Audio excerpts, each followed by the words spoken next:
기후 환경 놓치지 않을 거예요. 노빠꾸 대중문화 환경 스토리 고품격 팟캐스트 그린컬처 클럽. 안녕하세요. 고품격 팟캐스트 그린컬처 클럽에 오신 여러분 환영합니다. 안녕하세요. 그린컬처 클럽 이선주입니다. 어느덧 네 번째 참여하는 그린컬처 클럽의 최태영입니다. 네, 모두 반갑습니다. 오늘 댓글 소개 먼저 하겠습니다. 기노님이 팟빵에서 하루빨리 탈원전한 한국에서 살고 싶다는 생각이 들었습니다. 그리고 휴 윌리엄스님이 유튜브에서 한국에서 이런 짓을 했으면 어땠을까라는 생각을 해봅니다. 이러한 댓글들을 남겨주셨는데요. 지난주 에피소드 저희가 어떤 내용을 다뤘죠? 네. 그 미션 임파서블과 더 데이즈 넷플릭스 그쵸. 드라마 그 두 편을 같이 다뤘었죠. 네, 댓글 이렇게 많이 남겨주시면 저에게 큰 힘이 됩니다. 그리고 또 저희가 지난번에 공지했었던 팟캐스트 이벤트 당첨자 중에서 이제 연락이 안 오신 분들이 있어가지고 추가 당첨자를 선정을 하였는데요. 이 추가 당첨자 공개를 부탁드려도 될까요, 선주쌤? 네, 축하드립니다. 애플 팟캐스트의 스누꼬야님, 팟빵의 기노 스왈로브스키님, 유튜브의 황남영 정경선님 모두 당첨되셨습니다. 축하드립니다. 와. 어떻게 해야 되나요, 이 당첨분들은? 네, 당첨되신 분들은 9월 1일까지 본인 확인 및 경품 배송에 필요한 개인정보, 그러니까 닉네임, 이름, 연락처, 주소를 gkr@greenpeace.org로 보내주세요. 경품은 순차적으로 발송될 계획이며 개인정보는 발송 즉시 폐기됩니다. 이와 관련해 궁금한 점은 gkr@greenpeace.org로 문의 주시길 바랍니다. 요거 관련된 내용은 저희가 플랫폼에 공지로도 올라갈 내용이니까 확인 부탁드리고요. 저희가 원래 이번 주에 사실 부자 아빠 살아남은 아빠 2편이 나와야 되는데 아하. 오늘 급하게 결정되었습니다. 저희 중요한 영화 이야기를 해야 돼가지고 그럼요. 어떤 네. 거죠? 특별 편성으로 이번에 나온 이번 에피소드 광고 후에 찾아뵙도록 하겠습니다. 안녕? 난 생물다양성 캠페이너 최태영. 이제부터 내가 벌이 사라지면 먹기 어려워지는 것들을 얘기해볼게. 수박, 호박, 배추, 배, 사과, 키위, 딸기, 당근, 오이, 망고, 양파, 멜론, 체리, 레몬, 가지, 라임, 아보카도, 애플파이, 과일, 빙수, 블루베리, 고기, 우유, 크림커피, 화채, 아몬드까지? 이거보다도 더 많다고? 꿀벌을 살리고 싶지? 그린피스와 함께 정부의 꿀벌을 지켜달라고 요구해줘. 본 방송은 스포일러와 결말을 포함하고 있습니다. 네, 이번 영화는 저희 8월 15일 날 개봉한 아주 뜨겁고 핫한 영화죠. 그럼요. 네, 어떤 영화인가요? 너무 핫해가지고 네. 저는 오전 7시 영화가 아니고서는 예매도 못했습니다. 그래서 어쩔 수 없이 오전 7시 평소 출근 시간보다 더 일찍 일어나서 보러 간 요새 아주 흥행작이죠. 오펜하이머입니다. 네. 정말 되게 대본 안 썼는데 되게 잘 나눠서 얘기했네요. 저희 날로 이제 늘어나는 제법, 진행 실력. 네, 이제 제법 아, 합이 잘 맞는. 사실 예매하기가 너무 힘들었었어요. 맞아요. 특히 태영쌤 엄청 귀한 곳에서 보셨다면서요. 저는 용산 아이맥스에서 보려고 하는데 표는 없어서 네. 그 상영 시작 30분 전에 근처 카페 가서 네. 계속 새로 고침을 눌렀어요. 네. 그러다가 얻어 걸려서 와. 누군가 취소한 표 하나를 네. 잽싸게 예매해서 봤습니다. 영화맥으로. 네. 흔히 말하는 와. 취게팅에 성공하셔가지고 이번에 보셨다는 건데. 네, 근데 솔직히 이번 영화는 영화맥으로 볼 필요가 솔직히 잘 모르겠어요. 진짜요? 그렇군요. 그렇게 힘들게 역시. 봤는데 네. 좋긴 좋았습니다만 네. 근데 전반적으로 대화하는 장면이라든가 음. 복도신이 많아서 근데 다만 일단 영화 자체가 아이맥스 필름으로 찍은 거니까 네. 일단은 뭐 원작자의 의도로 본다라는 의미는 당연히 있겠지만 네. 근데 워낙 너무 보기가 힘드니까 그렇죠. 네. 너무 무리하실 필요는 없지 않을까라는 생각도 같이 듭니다. 네. 네. 그리고 오랜만에 나온 아이맥스 영화여가지고 좀 길게 상영할 것 같으니까 나중에 일단 보시고 아이맥스로 또 생각나시면 한 번 더 보시는 것도 추천드립니다. 저희 아까 원작자 얘기를 했는데 이게 크리스토퍼 놀란 감독의 영화잖아요. 네. 여기 태영쌤 어떠셨나요? 네. 개인적으로는 놀란 영화 중에 가장 좋았어요. 어. 제가 네. 사실 놀란 영화 중에 프레스티지 빼고는 다 봤는데 그 네. 한 편은 어쩌다 보다 놓쳤지만 개인적으로 그분 영화 중에 가장 처음 만들었던 메멘토를 전 제일 좋아했었거든요. 저도 그 영화 진짜 그쵸. 좋아해요. 근데 최근 작품들은 메멘토 같은 그런 세밀한 천재적인 그런 각본이 별로 없었던 것 같아요. 네. 주로 이제 규모의 규모의 영화들을 많이 만들었죠. 그쵸. 네네. 이번 것도 규모는 크긴 큰데 근데 메멘토 시절의 그런 각본 능력이 네. 스토리텔링 능력이 돋보여가지고 특히나 좋았고 아, 네. 그리고 무엇보다 논란 영화만 빼놓을 수 없는 게 있죠. 그 어떤 거죠? 배경음으로 아. 두구두구두구두구 어. 징징징징징 하면서 그쵸. 계속 멱살을 잡고 끌고 가요. 네. 그래서 되게 어렵고 힘든 이야기이긴 한데 네. 어쨌든 끌려다닙니다. 음. 끌려다니면서 이제 보게 되는 접하게 되는 이야기들이 음. 굉장히 좀 중요하고 되게 무거운 그런 메시지여서 음, 굉장히 전 좋았습니다. 그렇군요. 거의 진짜 배경음이 안 들렸던 때가 없었던 것 같기는 해요. 네, 정말 손꼽히고 아니 예를 들어서 그런 테넷도 그런 식으로 연출을 했는데 네. 그게 끌고 가봤자 결국엔 주인공이 무슨 단체의 대장이 돼. 끝. 뭐 어쩌라고 그런 생각이 들 수밖에 없었는데 네. 이번 건 그렇지가 않았어요. 그래서 아. 좋았습니다. 이게 그렇죠. 되게 상영 시간이 길었잖아요. 근데 태영쌤 말씀하신 것처럼 영화 음악이 굉장히 웅장하고 그 씬에 맞춰가지고 딱 집중할 수 있게 사람들을 모두 집중시킨다랄까요? 그런 느낌을 저도 굉장히 강하게 받아서 사실 이렇게 긴 영화라고 생각하지도 못했어요. 근데 다만 끝나고 일어설 때 약간 다리가 후들거렸다는 점 맞습니다. 그때 이제 알았습니다. 긴 영화였구나라는 것을. 선주쌤 어떠셨나요? 저는 제가 처음에 팟캐스트 녹음했었을 때 작년에 봤었던 영화 중에 가장 좋았던 영화를 말씀드린 적이 있었는데 저는 매년 좀 영화를 전체적으로 다 보고 그 해 가장 좋았던 영화가 뭐였을까라고 좀 꼽는 편이에요. 근데 올해는 아직 8월밖에 안 됐지만 감히 오펜하이머를 올해 영화로 좀 꼽을 만큼 너무 좋았어요. 이게 아까 태영 선생님 말씀하신 것처럼 각본, 스토리텔링이랑 연출 그리고 배우들의 연기까지 모두가 완벽했던 영화가 아니었나 싶습니다. 특히나 이번엔 로다주도 연기를 너무 잘했었고 맞아요. 킬리안 머피는 두말할 거 없이 그쵸. 네, 정말 네. 엄청났죠. 네, 저도 여기 써놨는데 크리스토퍼 놀란 감독이 블록버스터 이런 것들을 많이 만들었잖아요. 아까 얘기한 것처럼 규모의 영화 이런 것들을 많이 만들었는데 이번 영화는 좀 그런 킬리안 머피가 블록버스터가 아니었나. 약간 맞아요. 킬리안 머피 혼자서 모든 걸 다 한 느낌의 영화였던 것 같아요.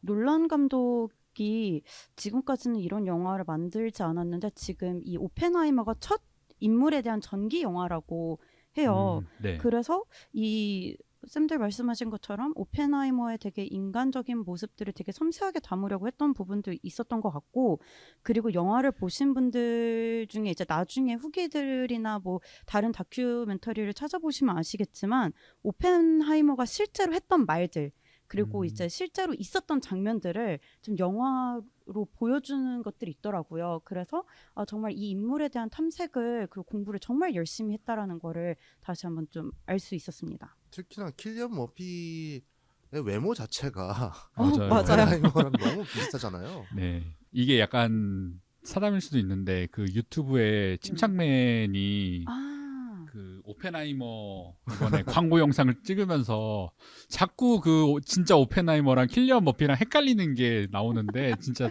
너무 웃기는데 나중에 한번 보시면 좋을 것 같습니다. 네, 그럴만해요. 네. 네. 진짜 가뜩이나 말랐는데 더 마른 몸을 위해서 맞아요. 막 다이어트도 엄청 열심히 했다고 하고 그러는데 그렇군요. 네, 이번에 꼭 좋은 소식 있기를 바랍니다. 저희가 아까 뭐 배경음 이런 얘기도 했었는데 2차 세계대전 전후로 일어나는 일이다 보니까 이 시기가 굉장히 격동의 시기였잖아요. 그쵸. 문화적으로도 그렇고 정치적으로도 그렇고 이런 전쟁사적으로도 굉장히 많은 것들이 바뀌고 있었던 이런 시기였었는데 이 시기를 영화에서는 어떻게 보여주고 있었나요, 태영쌤? 네, 영화에서는 마치 두 개의 시대가 있었던 것처럼 네. 이제 영화가 전개가 되고 있었습니다. 첫 번째 시점은 이제 오펜하이머의 시점으로 이제 영화가 전개가 되고 그리고 화면도 다 칼라였어요. 맞아요. 그리고 맨 처음에 시작할 때 이 자막으로 1 피전이라고 나옵니다. 맞아요. 피전이 뭔가요? 핵 분열이죠. 음. 즉 오펜하이머가 만든 원자폭탄의 작동 원리인 핵 분열 그 네. 자체를 이제 말한 거였고 그리고 또 다른 시점이 있었죠. 네. 이제 오펜하이머를 몰아내기 위해서 정치적 공작을 펼쳐내는 스트로스 대령의 그런 시점이었는데 네. 스트로스 대령의 시점은 이제 흑백으로 이제 영화가 전개됐고 네. 여기서의 제목은 또 2번 퓨전이라고 나옵니다. 핵융합이죠. 아. 이 핵융합이 이제 수소폭탄의 원리라고 해요. 네. 그래가지고 결론적으로는 핵폭탄의 시대, 수소폭탄의 시대, 그리고 이제 2차 세계대전이 끝나고 나서 어떠한 세상이 열렸는가 그런 거를 이제 보여주는 장치로 이제 보여졌습니다. 특히나 저는 칼라랑 흑백으로 이제 표현한 것도 굉장히 인상 깊었는데요. 네. 특히 이제 오펜하이머라는 사람 자체가 상당히 모순적인 사람이거든요. 그렇죠. 영화에서도 많이 네. 드러나는 게 원자폭탄 만들었다고 되게 좋아하면서도 또 뭐 죄책감에 시달리는 장면도 나오고 맞아요. 그렇죠. 그런 식으로 그 대학원 때도 그랬었잖아요. 교수님을 예, 맞아요. 뭔가 이렇게 사과로. 어떻게 하려고 하다가도 네 하려다가도 네 다시 후회하고 다시 후회하고 다시 돌아와서 맞아요. 바꾸려고 하고 그런 모순적인 인물이었었죠. 그리고 뭐 자기의 정서적인 그리고 자기의 무슨 영혼의 파트너인 것 마냥 어떤 여자를 이렇게 사랑하다가 네. 공산주의자인 그 여자를 네. 네. 그러다가 이제 다른 여자랑 바람을 펴가지고 결국엔 그쵸. 그런 식으로 하는. 근데 이제 되게 다방면으로 이제 볼 부분이 많다는 거예요. 특히나 사실 원자폭탄을 만든 배경 자체가 네. 진주만 전쟁을 계기로 2차 네. 세계대전에 참전한 미군이 네네. 일본에 갔다가 계속 전사하는 그런 병사들이 너무 많고 그러다 보니까 한 번에 이제 전쟁을 끝내기 위해서 수십만 명을 죽일 수 있는 원자폭탄을 만든다라는 그런 계획을 이제 세우게 되고 근데 그 계획 자체도 사실 어떻게 보면 모순적이죠. 그쵸. 네, 더 많은 살상 피해를 줄이기 위해서 수십만 명을 죽인다라는 그렇죠. 모든 것들이 다 되게 모순인데 사실 그 상황 때를 본다면은 마냥 오펜하이머를 비난하기도 어려웠던 상황이죠. 사실 우리 한국인 입장에서도 네. 원자폭탄이 떨어지고 그 광복절이 찾아오기도 했었고. 그쵸. 그 태용 선생님 말씀하셨던 그 원자폭탄을 개발하게 된 계기 그거에 대해서 조금만 더 덧붙이면은 원래는 사실 독일 나치군과의 전쟁을 끝내기 위해서 그래서 나치들이 이 원자폭탄을 먼저 개발하는 것을 막기 위해 미국이 먼저 그 원자폭탄을 개발해야 된다. 네, 원자폭탄을 개발해야 된다라고 해서 이제 맨하튼 프로젝트가 시작되었는데 그렇죠. 이게- 이것도 이제 아인슈타인이 그거를 해야 된다라고 네, 하는 그쵸. 편지를 썼다라는 네네. 그런 것들이 얘기했죠. 네, 루즈벨트 대통령이었나요? 그 편지를 써가지고 이제 미국의 과학자들이 먼저 핵폭탄을 만들어야 된다. 그래야 나치의 전쟁을 막을 수 있다. 이렇게 되었는데 그러니까 독일군이 결국에는 이제 패전하면서 이제 항복을 선언했죠. 네. 근데도 이제 이 원자폭탄의 개발은 멈추지 않고 계속했고 그리고 원래 사용하려고 했던 독일 나치군이 아닌 이제 태영 쌤 태평양 말씀하신 전쟁에, 일본에 사용하기로 했다 이렇게 좀 결론이 나는 그 과정도 저는 되게 많은 모순을 좀 담고 있지 않았나. 원래는 나치의 전쟁을 끝내려고 했던 원자폭탄을 어떻게든 사용하기 위한 명분을 또 그 안에서 만들어 가는 게 아닌가라는 것으로도 해석해 볼 수 있을 거라고 생각해요. 네, 그렇게 되게 결론적으로만 본다면 모순되지만 근데 사실 영화를 보고 나서 그래서 오펜하이머는 왜 원자폭탄을 만든 거야? 라는 의문은 안 들잖아요. 그쵸. 그쵸. 네. 그러니까 이렇게 다방면으로 여러 가지 사이드에 여러 가지 관점들을 다 보여주면서 영화가 전개가 돼요. 그러다 보니까 되려 이제 오펜하이머 시점이 그래서 칼라인 건가? 라는 생각도 했습니다.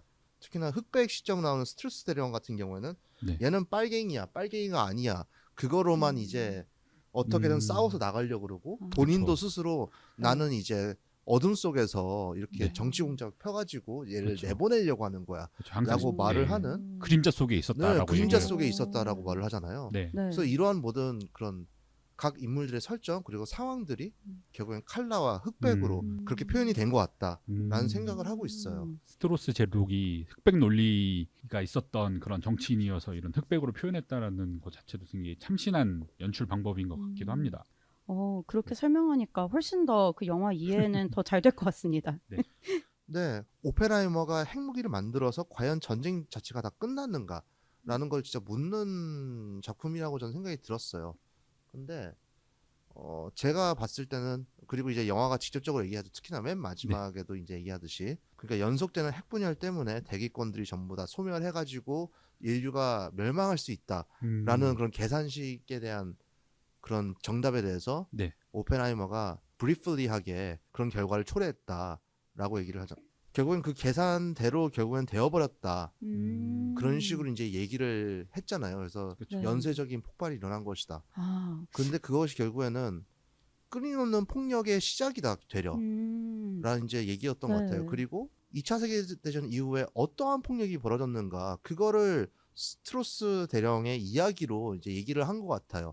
이런 식으로 세계 2차 대전까지는 진짜 국가와 국가 간의 그런 물리적인 충돌, 전쟁 그런 거였었는데 이제는 핵무기가 두려우니까 그걸 하지 않고 계속 정치적 공세로 혹은 가짜 정보, 가짜 말 그런 걸로 교묘하게 상대를 축출하려고 하는 그런 말싸움들, 그런 사회적인 그쵸. 폭력 그런 것들이 더욱 만연해졌다.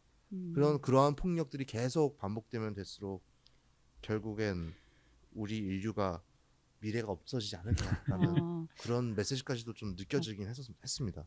그 영화에서 네. 계속 그 아메리칸 프로메테우스라고 이제 불렸잖아요. 네, 그렇죠. 이게 그리고 이게 실제로 영화의 원작이라고도 하죠. 네. 네네. 그 저는 지금 태용 쌤 말씀하신 것처럼 이 오펜하이머가 과연 그 전쟁을 끝냈는가에 대한 질문에 아메리칸 프로메테우스라는 수식어가 굉장히 적절한 것 같아요. 맞아요. 네, 이 불을 인간에게 가져다 주면서 계속 벌을 받게 되는 그리스 로마 시인의 네. 얘기인데 이게 마치 오펜하이머는 핵 무기를 이제 개발함으로써 어떻게 보면 핵 전쟁의 시대를 네. 연 그런 아메리칸 프로메테우스의 모습을 음. 좀 보여주고 있는 것 같아서 맞아요. 좀 많은 생각이 들었습니다. 그리고 네. 네, 실제로 프로메테우스도 항상 이렇게 그 형벌이 독수리에게 간을 쪼아 먹는 형벌인데 네네. 그 간이 매일 재생이 되잖아요. 그죠? 그래서 매일 그렇게 간을 쪼아 먹히는 그런 고통을 받았다고 하는데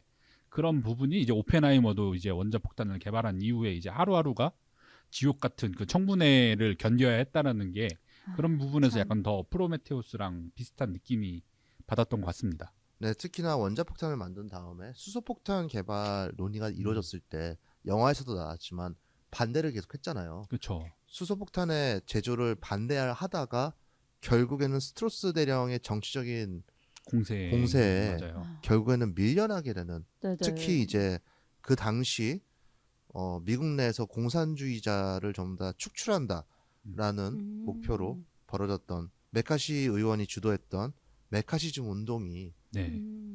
결국에는 오펜하이머를 공직에서 이제 쫓아내게 되는 그런 결과로 이어진 것으로 그렇죠. 영화에서 나오잖아요. 네. 그 메카시즘에 대해서 미국 역사를 잘 모르시는 분들은 이게 뭔가 하시는 분들도 있을 것 같아요. 좀 설명해 주실 수 있으신가요? 저도 이 영화를 보고 관련 다큐를 보면서 알게 됐는데 네. 미국에서 그 당시에 그리고 지금도 그 공산주의 그 공산당이 있대요. 그리고 미국에서 공산주의가 가장 많이 좀 퍼졌던 때가 바로 미국의 경제 대공황 시절이었습니다. 1920년대였죠. 그렇죠. 아, 네네. 그때 이제 사람들이 많이 자살도 하고 기업인들이 막 자살하고 사람들이 먹을 게 없어가지고 근근히 버텨야 됐고 실제로 오펜하이머도 어떤 강의를 하는데 어떤 학생이 매일매일 먹었던 게 고양이 사료였다고 해요. 고양이 맞아요. 통조림 사료. 왜냐면 왜냐면은 영화에서도 나오죠. 그게 가장 싸기 때문에요. 네. 아 그렇구나. 그렇게 막 어렵게 사는 사람들을 보다 보니까 이 공산주의가 답으로 이제 여긴 그런 학자들이 많았었다고 합니다. 특히나 그 당시에 스탈린이 공산혁명을 일으키면서 무수하게 많은 사람들을 학살을 했는데 그 네. 정보는 미국에 잘 전달되지가 않았었대요. 아, 그래서 그렇구나. 네. 이 사람들은 되게 순수하게 모두가 다 그냥 평등하게 먹을 것을 그냥 편하게 먹을 수 있는 세상 그렇죠. 그런 게 있다라는 걸 경제 대공황 시절에 이제 알게 되니까 이 사람들이 다 이제 공산주의에 넘어간 거죠. 그래서 영화에서 나왔지만 오펜하이머의 친구들, 동생 모두가 다 공산주의자잖아요. 맞아요. 첫 번째 여친도 그렇고. 네. 네. 그리고 본인도 공산주의자까지는 아니지만 공산주의에 관심을 가졌었고. 그렇죠. 그래서 이런 식으로 공산주의에 대한 관심이 많았었는데 근데 이제 극우주의자들은 그걸 당연히 탐탁치 않게 여겼죠. 그러다가 그들에게 이제 꺼리가 된 사건이 발생했습니다. 1945년 8월에 벌어진 일이라고 하는데요. 중국 공산당이 중국으로 파견 나간 존 버치라는 선교사를 공개 차용했다고 합니다. 아. 그렇게 네. 해가지고 이 존 버치를 위해서 어벤지하자, 보복하자. 그러면서 존 버치 소사이어티라는 극우 집단이 이제 생겨나기 시작했고 그 극우 집단이 오늘날까지도 계속 존재를 한다고 해요. 그 물론 이름은 티파티라고 해서 이제 미국에서의 티파티 그 단체들은 이제 미국 총기 규제 NRA에 돈을 많이 후원을 받으면서 미국의 총기 소지법을 계속 유지를 하는 네. 굉장히 강력한 극우 집단으로 아직도 존재를 하고 있어요. 그래서 이러한 집단들이 이제 메카시즘 운동을 촉발시킨 거였고 네. 이 메카시즘 운동으로 해서 이제 우리나라에서 사상 검증을 하자. 그래서 경제 대공화 시절, 세계 대전 시절 다 이제 공산당에 들어갔던 사람들 전부 다 이제 소련 스파이다. 그런 식으로 이제 규정을 지어서 대대적으로 이제 색출 작업을 한 거예요. 네. 그래서 그 과정에서 스파이 몇 명을 잡긴 잡았다고 합니다. 실제로 있었었고. 네. 근데 그 억울한 사람이 훨씬 더 많았대요. 억울한 사람들 중 대표적인 사람이 이제 찰리 채플린. 그 유명한 코미디언 말씀하시는 네, 거죠? 그 사람도 이제 모던 타임즈 같은 걸 만들면서 경제 대공황 시절 그런 노동자의 그런 애환을 담은 그런 작품을 만들었잖아요. 네네. 그게 공산주의다 해가지고 말년에 진짜 노인이 됐을 때 결국에는 미국에서 쫓겨나는 그런 사건까지도 벌어지기도 했었었죠. 그래서 사실 미국인들에게 이제 메카시즘 사건은 굉장히 치욕스러운 미국판 문화 대혁명 같은 사건이었다라고 이제 기억을 하고 있습니다.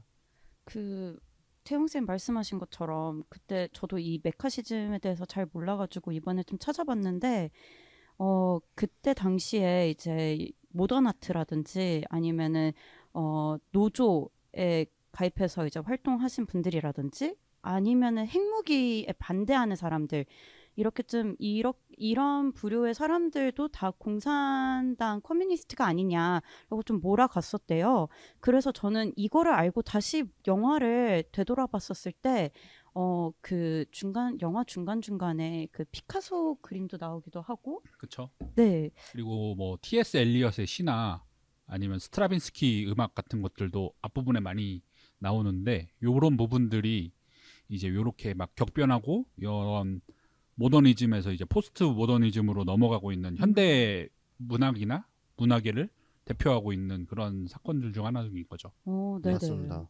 그리고 이제 학교에서 이제 노조를 결성해가지고 활동하는 교직원들이라든지 교수라든지 이런 모습들도 나오고 그 시대가 어떻게 변하고 있었는지 그 시대상을 굉장히 잘 반영했다고 또 복기를 할 수 있겠더라고요. 네, 그리고 아까 태영 쌤이 얘기해 주신 것처럼 찰리 채플린도 뭐 이런 대표적인 피해자이지만 오늘 저희가 얘기하던 오펜하이머도 아까 얘기한 것처럼 대표적인 이런 메카시즘 운동의 피해자이고요.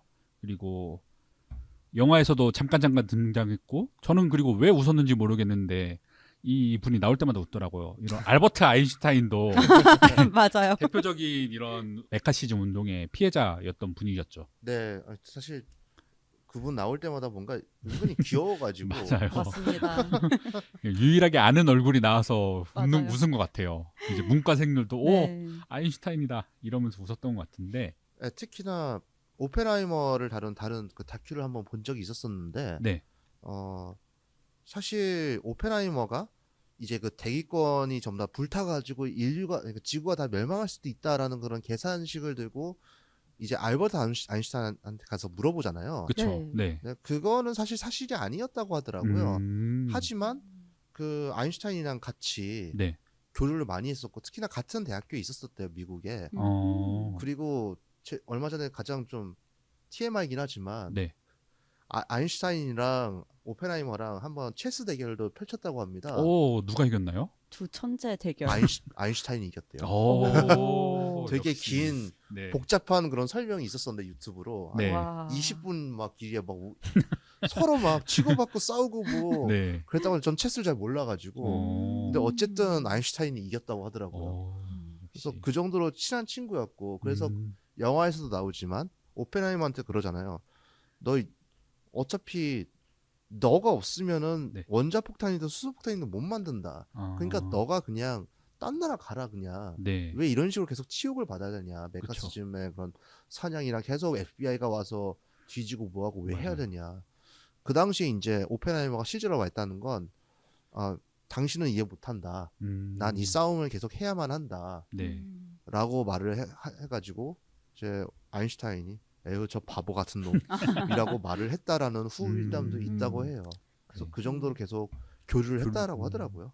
그래 2차 세계대전 이후에 이제 이 아인슈타인과 오펜하이머는 이제 반핵 무기 운동에 되게 열심히 참여를 했었잖아요. 네, 그 오펜하이머가 만든 그 핵무기가 두 종인데 하나가 리틀보이라고 우라늄으로 만든 거, 네. 그리고 하나는 팻맨이라고 플루토늄으로 만든 건데 이 리틀보이와 팻맨 차이는 그 우라늄으로 만들었던 그 핵폭탄은 사이즈가 조금 작았대요. 그래서 리틀보이였고 그 플루토늄으로 만든 거는 영화에서도 그 트리니티 실험으로도 잘 보여주지만 그 동그란 원체로 이제 만들어진 좀 규모가 크니까 얘는 팻맨이라고 이렇게 좀 지어졌다고 하는데 어쨌든 이 두 종이 정말 대량 살상 무기잖아요. 그렇죠. 이거를 만들고 나서 오펜하이머가 굉장히 큰 죄책감을 느낀다는 거를 영화로도 보여주고 그러다 보니까 이제 자연스럽게 수소폭탄에도 반대를 했고 수소폭탄에 반대를 하면서 영화에서 오펜하이머가 좀 강조하는 말들이 있어요. 유엔 기구와 같은 어떤 국제 기구로 핵무기를 이제 규제를 해야 된다. 이런 얘기를 하는데 그때 당시에는 이제 규제가 진행되지 않았지만 이 1960년대 들어서면서 이제 당시의 소련이죠. 소련도 이제 핵무기 개발에 성공을 하고 핵무기 경쟁이 굉장히 격해지게 되고 그 위험성에 대해서도 국제사회 우려가 굉장히 커진 거죠. 그러다 보니까 이렇게 핵 무기를 무분별하게 제조하고 확산하는 거를 막기 위해서 핵 확산 금지 조약이 유엔 총회에서 채택이 되고 1970년에 정식 발효가 됩니다. 근데 이 핵 확산 금지 조약이 좀 흥미로운 게 좀 크게 세 가지로 좀 나눠볼 수가 있어요. 그 내용을. 첫 번째로는 핵을 확산하지 않기 위해서 핵 무기를 가지고 있는 나라는 다른 나라에 그 기술을 넘기면 안 되고 핵이 없는 나라는 핵무기를 개발할 수가 없고 그리고 이제 평화적인 목적으로 쓰이기 위해서 감시와 통제가 계속 돼야 된다. 뭐 이런 내용들이 있는데 이때 이 핵 확산 금지 조약이 있었을 때 이제 미국, 소련, 중국, 프랑스, 영국 5개국만 이제 핵을 보유하고 있었고 이제 나머지 나라는 없었기 때문에 이 나라들만 가질 수 있다. 라고 이제 조약이 체결이 된 거죠. 취지를 좀 해석을 해보면 어쨌든 이미 있었던 나라는 잘 관리를 하고 없는 나라는 더 이상 만들지 말자라는 취지로 만들어진 건데 근데 이것보다 좀 강력한 게 최근에 또 등장을 했어요. 왜냐하면 쌤들 들어보시기에는 어떠세요? 약간 있는 나라만 가질 수 있는데 지금 있는 나라가 미국, 소련, 중국, 프랑스, 영국만 인정이 되는 거예요. 근데 우리가 알고 있는 핵 보유국보다는 좀 더 범위가 적지 않나요? 그렇죠. 지금 뉴스만 보더라도 굉장히 많은 이야기들이 나오고 있잖아요. 그렇죠. 네. 그리고 저희 굉장히 가까운 나라인 북한도 네. 핵 보유국이잖아요. 사실상 핵 보유국이라고 네. 하죠. 확정적으로 확인되지는 않았으니까. 네. 그렇죠. 그래서 아까 전에 말씀드린 핵 확산 금지 조약에 인정되지 않는 나라 중에 핵을 보유한 나라로 지금 보여지는 나라가 파키스탄, 인도, 이스라엘, 북한 이렇게 4개 국가가 더 있어요. 그러다 보니까 이 핵 확산 금지 조약이 과연 실효성이 있는가? 왜냐하면 이 금지 조약이 있음에도 불구하고 조약에 설명하지 않은 나라들 중에는 핵무기를 실제로 개발해서 성공한 나라들이 있기 때문에 이게 실효성이 있을까라는 뭐 그런 비판도 많이 나왔었고 핵 무기를 보유하고 있는 나라만 보유하고 보유하지 않는 나라는 보유할 수 없는 약간 어떻게 보면은 불공평하다라는 비판도 굉장히 많았기 때문에 전체적으로 다 핵을 보유하지 말자라는 엄청난 핵 무기 금지 조약이 나왔나 이제? 나왔습니다. 그러면 미국도 다 이제 폐기를 해야 할 텐데. 그렇죠. 태영쌤 말씀하신 것처럼 핵을 보유하고 있는 나라들이 이 핵 무기 금지 조약을 같이 서명을 해서 핵 무기를 개발하거나 실험, 생산, 보유, 사용을 전면적으로 금지를 해야 되는데 실제로 이 핵을 가지고 있는 나라들은 핵무기 금지 조약에 서명을 하지 않았다고 합니다. 그러니까 이게 실효성이 없네요. 그쵸. 이 조약이 발효가 되어서 86개국에서 서명을 했고 또 51개국에서는 비준을 했다고는 하지만 실질적으로 핵무기를 보유하고 있는 나라들 중에서 이 핵무기 금지 조약에 서명을 하고 핵무기를 이제 더 이상 사용하지 않겠다, 뭐 개발하지 않겠다, 아니면 폐기를 하겠다 이런 선언을 해야 되는데 이런 선언은 실질적으로 이루어지지 않다 보니까 이 핵무기를 가지고 있는 나라들 중에 우리의 핵무기로 너의 나라도 지켜줄게 라는 식으로 이제 핵 우산을 제공하는 나라들이 있어요. 그러니까 핵이 없는 나라들이기 때문에 나중에 뭐 전쟁이 나거나 너의 나라의 위험이 많아지면 우리가 우리 핵이 있으니까 핵 우산처럼 이렇게 우리가 핵 무기를 도와준다든지 아니면 어떻게 지원을 해준다든지 이런 식으로 이제 핵 보유국들이 다른 나라들에 대해서 이렇게 지원을 해주는 그런 것들이 있는데 이 핵 우산을 제공받는 나라들도 서명을 하지 않은 거죠. 왜냐하면 이걸 서명하는 순간 핵 무기를 가지고 있는 나라들의 보호를 받지 못하기 때문에. 그러니까 사실 되게 핵무기는 정말 쉽게 말할 수가 없는 거긴 해요. 그쵸. 이게 전쟁을 억제함과 동시에 전쟁을 피해 규모를 더 키우는 되게 이제 양날의 검을 모두 가지고 있는 그런 걸로 보입니다. 맞습니다. 최근에 제가 전쟁사 전문가인 임용환 교수님의 강의를 좀 몇 번 들은 적이 있었었는데요. 네. 그분이 했던 말이 그거예요. 그러니까 전쟁을 보면은 항상 약탈, 학살 그런 게 있지 않습니까? 그런 네. 게 벌어지는 이유가 네. 결국에는 우리 군 무섭다. 우리 군한테 까불지 말고 그냥 순순히 성문을 열어라. 그런 이유가 있었답니다. 그래서 이제 몽골군도 사람 목을 다 잘라가지고 탑을 쌓고 무슨 옛날에 페르시아군 같은 경우에는 사람들 죽인 다음에 살갗을 다 벗겨가지고 성을 다 감쌌대요. 그러니까 아이고. 이렇게 근데 사실 공수가 많이 가는 일이잖아요. 되게 힘들고 피곤한 일인데 왜 굳이 그랬을까? 사이코패스라서 그럴까? 그거보다는 전략적으로 우리 이렇게 막 나가는 애들이야. 그렇죠. 힘이 너희들 있다. 네. 너희들 그냥 순순히 문 열어. 그렇게 말을 하는 그러니까 그런 식의 이제 협박을 하는 그런 수단이 이제는 핵무기가 되어버린 거죠. 그쵸. 그쵸. 그걸 실제로 이제 그 위력을 보여주기 위해서 히로시마와 나가사키에 핵 폭탄을 떨어뜨린 것도 있고요. 맞습니다. 따라서 전쟁을 전부 다 없애기 위해서 원자폭탄을 만들겠다고 오펜하이머가 그렇게 얘기를 했지만 결론적으로는 폭력이 계속 멈추지 않게 됐다. 네. 그런 얘기로 이제 이어질 것 같습니다. 네. 그 영화에서도 그 2차 세계대전은 끝났지만 이걸로 인해서 냉전이 시작됐다 이런 내용들도 있잖아요. 그렇죠. 네, 그런 것처럼 핵폭탄이 이제 전쟁의 끝이 아니라 또 다른 시작이 되었다라는 거고요. 그리고 그 아까 말씀드렸던 존 버치 소사이어티 얘기를 네. 살짝만 더 말씀드리자면은 그게 아직까지 이어지고 있다고 말씀드렸잖아요. 네. 그렇죠. 티파티로 이어지는. 네, 티파티로 이어지고 특히 트럼프의 아버지가 그 티파티 즉 존 버치 소사이어티의 주요 후원자 중 한 명이었고 그리고 트럼프 행정부에서도 굉장히 그 관련된 사람들이 많았었다고 해요.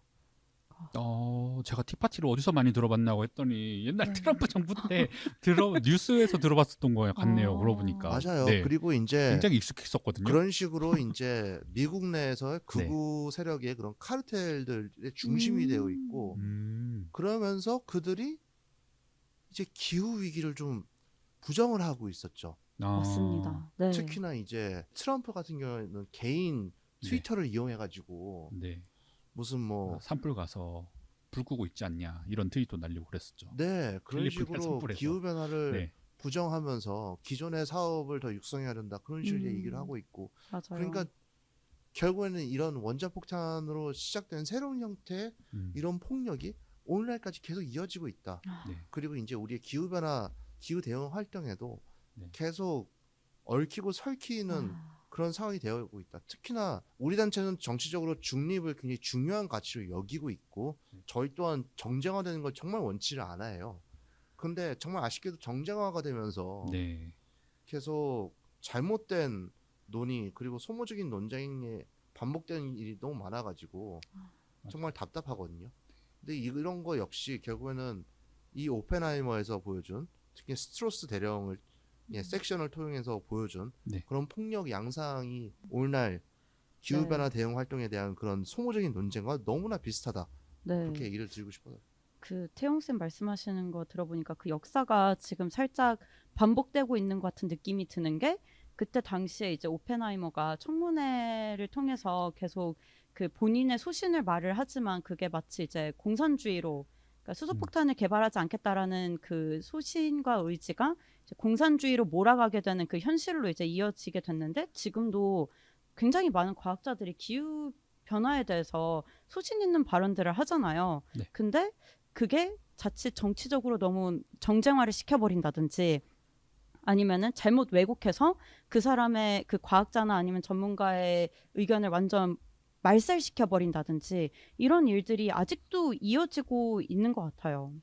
네, 사실 그런 거에 관해서는 가장 잘 보여준 영화가 돈룩업이었던 것 같아요. 아, 맞습니다. 네. 운석이 지구로 몰려오는 것처럼 기후변화가 다가오고 있는데 그거에 있어서 기후대응 활동을 해야 된다라고 얘기하는데 계속 믿지 않고 딴소리를 하고 무슨 기업이 무슨 이걸 이용해서 뭐 기회로 만들어야 된다는 둥 뭐라는 둥 그래서 심지어는 위를 보지 마라 돈룩업이라는 말을 하기도 하고 네. 심지어 어떤 개념 있다고 심지어 어떤 연예인은 본인이 개념 있다고 말하면서 look up and look down 뭐 그런 이상한 말을 하기도 맞아요. 하고 네. 그러다가 멸망하잖아요. 네. 진짜 오늘날 결국에는 이 오펜하이머의 후속이 된 셈인 것 같아요. 이런 네. 식으로. 그렇게 느껴집니다. 네.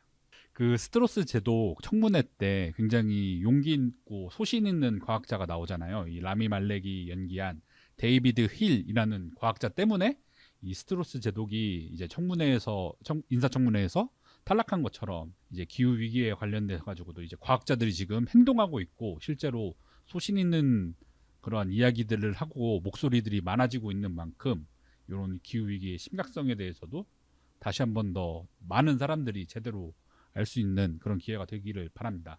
네, 네. 그리고 특히나 이 스트로스 제독을 결국에 떨어뜨리게 된 네. 주요한 정치 중 한 명으로 갑자기 존 F 케네디님이 맞아요. 나오시죠. 맞아요. 미국 민주주의 역사를 상징하는 네. 그리고 안타깝게 세상을 떠나가게 된 존 F 케네디가 이제 대통령 되기 전에 의원으로 이제 등장해서 네. 그런 반대표를 던졌던 그런 이야기가 펼쳐지죠. 그래서 결국에는 신락 같은 희망 말씀하셨는데 결국엔 이런 민주주의가 네. 결국에는 우리의 유일한 희망이다. 네. 결국에는 우리가 시민들의 힘으로 변화를 이게 만들 수 있을 것이고 그게 유일한 방법이고 그러니까 결국 포기해서는 안 된다라는 그런 의미도 좀 엿볼 수는 있겠네요. 네, 이렇게 오펜하이머 속에서도 기후 위기에 희망을 본 그린컬처 클럽 광고 듣고 마무리하도록 하겠습니다.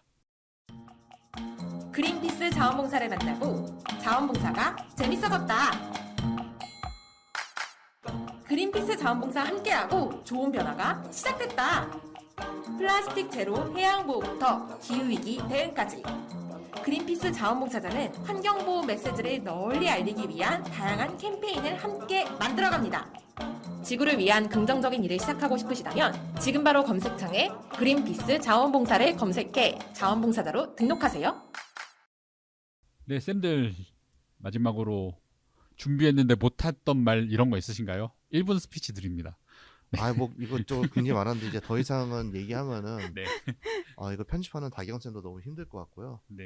이런 거 얘기해도 되나? 아무튼 네, 너무 죄송하다는 말씀 미리 전해드리고 싶고요. 네. 이거 네 저희도 이제 다음 달에 또 새로운 다른 이야기로 또 찾아오도록 하겠습니다. 네. 아, 저는 딱 한 문장으로 좀 줄여보자면 그 영화를 보면서 아까 전에 말한 존 F 케네디와 같이 이제 우리가 아는 되게 유명한 정치인, 과학자, 물리학자가 정말 너무 많이 나와요. 그래서 영화를 보러 가시기 전에 이제 그런 어떤 과학자들이 나왔는지에 대해서 좀 짧게라도 보고 가시면은 훨씬 더 이 영화를 즐겁게 또 재밌게 보실 수 있을 거라고 생각합니다. 줄리어스 로버트 오펜하이머는 얼마나 좋았을까?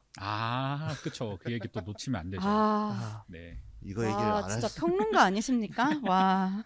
네, 하하가 만들어낸 네, 하하가 만드는데. 최고의 와. 네. 진짜 그렇네요. 무한도전에 나왔구나. 무한도전은 언제나 존재한다. 줄리어스 와. 로버트 오펜하이머는 얼마나 와, 좋았을까? 무한도전 세계관 진짜. 네. 이게 모든 걸 다 이제 요약한 네. 본의 아니게 요약한 최고의 문장이었습니다. 저도 이제 한 말씀 드리면은 사실 그린피스도 이제 이런 핵 실험에 반대하면서 시작하게 된 단체잖아요. 그렇죠. 네, 그쵸. 그리고 굉장히 제가 요 오펜하이머 이야기를 한다라고 하니까 굉장히 재밌는 사연을 또 제보해 주셨어요. 어떤 거죠? 네. 그린피스 서울 사무소에서 아버님이 원자력 분야에서 일하고 계셨던 저희 동료분이 계시는데요. 이분이 예전에 우리나라의 그린피스 배 중 하나인 레인보우 워리어가 우리나라에 도착을 했었을 때 그 그린피스의 선원 중 한 명이 요 오펜하이머와 관련된 이야기를 해줬습니다. 요 선원이 국적이 원래 파나마인 분이시거든요. 근데 이 할아버지가 요 파나마의 원자력 관련한 학과를 만드셨다라고 해요. 오. 그래가지고 아버지도 요 원자력 관련된 교수였는데 손자이자 아들이 탈핵을 추구하고 있는 요 그린피스의 선원으로 일하고 있어가지고 네. 요 분이랑 그 저희 그린피스 서울 사무소에 일하는 분이랑 굉장히 비슷하다고 해가지고 서로 굉장히 재밌게 이야기를 했었다 이런 이야기를 하면서 그 동료의 할아버지가 버클리에서 원자력 공학을 배울 때 요 지도 교수가 로버트 오펜하이머였다는 오, 오. 그렇게 또 연결이 되는 이 그린피스 와. 유니버스를 다시 한 번 더 모든 건 또 그린피스로 연결된다. 네, 이런 식으로 네 마무리를 짓도록 하겠습니다. 네, 그리고 아마 다음 화에는 저희 스페셜 게스트도 함께할 예정이니까요. 어떤 분이죠? 아, 네, 저희 너무 큰 분이어가지고 차마 그분의 이름을 함부로 얘기해서는 안 돼. 그렇게 생각할 수도 있기 때문에 저 네. 교체되는 거군요. 저희 중에 한 분이 이제 교체될 수도 아, 있죠. 그동안 네, 감사했습니다. 네, 저희- 즐거웠어요. 그래서 저희 다음 회차에는 좀 더 새로운 분이랑 좀 더 재밌는 영화 이야기 보면 좋을 것 같습니다. 네, 모두 고생하셨습니다. 감사합니다. 감사합니다. 감사합니다.